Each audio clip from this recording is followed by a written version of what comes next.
નમસ્કાર મિત્રો, આજે અમારી સાંઈ બાપુ ટીમ ધોળકાની અંદર આવી છે અને તમે જોઈ રહ્યા છો માસૂમ બાળક, એમ કહેવાય કે એમની મમ્મી એક્સપાયર થઈ ગયા છે કોરોનાની અંદર અને એમના પિતા છે બાળકોના, તેમને ટીબીની કંઈક બીમારી છે, સાથે બેન પણ છે. બેન, તમારું નામ શું છે?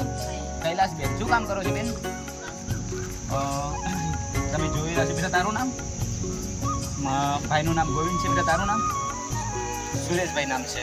બેનને પૂછી શકો છો તમે કઈ કરો ભણવા.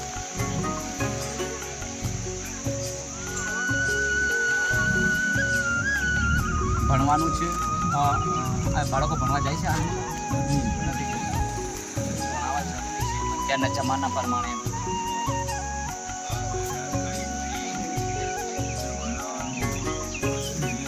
ભણવાની વ્યવસ્થા બધી થઈ જશે. અને રહી તમારા ઘર બાબતની વાત, તો ઘર જમીન પ્લોટ ખરું તમારું? કંઈ ઘરે નહીં અને બીજાના ઘરમાં રહો. મિત્રો, એમને ઘરે નથી કે જમીન નથી કે પ્લોટ નથી, કશું નથી. બીજાના કોઈ દયાળુ ભગવાન જેવા માણસે એમને રહેવા આપ્યું છે અને એમના જે જૂનું મકાન છે એમાં રહે છે હાલ. અને ખૂબ પોઝિશન ટાઈટ છે. તમે જોઈ રહ્યા છો માસૂમ બાળકો, અને આર્થિક પરિસ્થિતિ ઘણી બધી નબળી છે. ગોવિંદ નામ છે, સુરજ નામ છે અને બેનનું નામ કૈલાસ છે. અને તમારું નામ? ભાઈનું નામ કાળુભાઈ છે. અને 4-5 વર્ષ પહેલાં કોરોનામાં એમના વાઈફ એક્સપાયર થઈ ગયેલા છે અને માસૂમ બાળકો એમ કહેવાય કે અત્યારે માગીને ખાય છે, એમ આવી પોઝિશન છે. તો આપણે બધા સાથે મળીને આ પરિવારને ખૂબ હેલ્પ કરીશું, સપોર્ટ કરીશું અને એમની દરેક જીવન જરૂરિયાત છે એ આપણે બધા સાથે મળીને પૂરી કરીશું.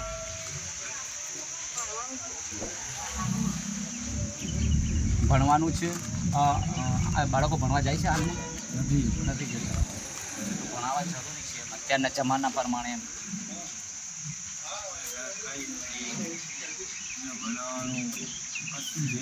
ભણવાની વ્યવસ્થા બધી થઈ જશે. અને રહી તમારા ઘર બાબતની વાત, તો ઘર જમીન પ્લોટ ખરું તમારું? કંઈ ઘરે નહીં અને બીજાના ઘરમાં રહો. મિત્રો, એમને ઘરે નથી કે જમીન નથી કે પ્લોટ નથી, કશું નથી. બીજાના કોઈ દયાળુ ભગવાન જેવા માણસે એમને રહેવા આપ્યું છે અને એમના જે જૂનું મકાન છે એમાં રહે છે હાલ. અને ખૂબ પોઝિશન ટાઈટ છે. તમે જોઈ રહ્યા છો માસૂમ બાળકો, અને આર્થિક પરિસ્થિતિ ઘણી બધી નબળી છે. ગોવિંદ નામ છે, સુરજ નામ છે અને બેનનું નામ કૈલાસ છે. અને તમારું નામ? ભાઈનું નામ કાળુભાઈ છે. અને 4-5 વર્ષ પહેલાં કોરોનામાં એમના વાઈફ એક્સપાયર થઈ ગયેલા છે અને માસૂમ બાળકો એમ કહેવાય કે અત્યારે માગીને ખાય છે, એમ આવી પોઝિશન છે. તો આપણે બધા સાથે મળીને આ પરિવારને ખૂબ હેલ્પ કરીશું, સપોર્ટ કરીશું અને એમની દરેક જીવન જરૂરિયાત છે એ આપણે બધા સાથે મળીને પૂરી કરીશું. બેન, નમસ્કાર. આજે આપણી સાથે ઇન્સ્ટાગ્રામ સ્ટાફ એટલે કે ક્રેઝી બેન આપણી સાથે છે. તો બેન, બાળકો વિશે શું કહેવા માગો છો? આ લોકોની પરિસ્થિતિ અમે લોકોએ જોઈ, બહુ જ ખરાબ છે. એમની અમારા ટીમ તરફથી એમને બધું સાથ સહકાર રહેશે. એમના ભણવાની, રહેવા ખાવાની બધી જ સુવિધા અમારી ટીમ સાંઈ બાપુ તરફથી થવાની જ છે. તો તમારે પણ એવી કોઈ જરૂરિયાત હોય તો તમે અમારો કોન્ટેક્ટ કરી શકો છો.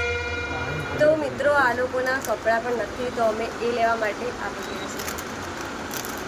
તો બસ કપડાં લઈશું અને બાકીની જે જરૂરિયાતવાળી વસ્તુ છે એ લઈશું.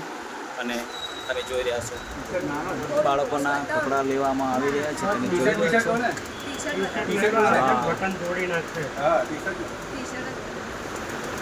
તો મિત્રો, કપડાં લઈ લીધા છે. કાજલબેન, બધા લોકોના કપડાં, બધા બાળકોના કપડાં આવી ગયા છે. તો કપડાં બધા લઈ લીધા છે. તમે જોઈ રહ્યા છો વિડીયોની અંદર. જેમ કે બાળકો પણ કેટલા બધા ખુશ છે, તમે જોઈ શકો છો વિડીયોમાં. કેટલાનું બિલ બન્યું બેન? 2000.